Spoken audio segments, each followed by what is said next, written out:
Hello gas నమస్తే. మనకైతే ఈరోజు నాందర్ఖాన్ పేట నుంచి ఫిట్టింగ్ కాల్ వచ్చింది. ఇక మనం పొద్దుగాలే 7కి బయలుదేరినాం. చూడండి, మనం మెటీరియల్ అంతా తీసుకొని అయితే బయలుదేరినాను.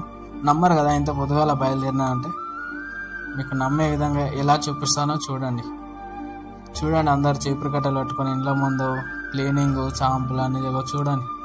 పొద్దున్న 7 గంటలకే బయలుదేరాను. నేను నమ్మరనే ఈ వీడియో తీసి చూపిస్తున్నాను. ఏంటంటే గైస్, అందరూ ఏంటంటే వీడు మంచిగా సంపాదించుకుంటారు, వీడికి ఏం టెన్షన్ అనుకుంటారు. కానీ ఆ సంపాదన అంటే ఎంత కష్టం ఉంటుందో చూడండి.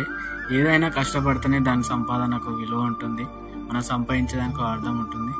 ఇదంతా సరే కానీ ఇంత పొద్దుగాలు ఎవడు ఓమనరా నేను అంటారా మీరు?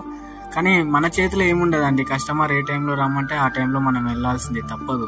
ఎందుకంటే వాళ్ళు ఆఫీస్కి పోయేటోళ్ళు ఉంటారు, జాబ్లోకి పోయేటోళ్ళు ఉంటారు, బిజినెస్ అంతా. వాళ్ళు ఏ టైంలో రమ్మంటే మనం ఆ టైంలో వెళ్ళాలి. మనకు నచ్చిన టైంలో వెళ్ళడానికి ఉండదు.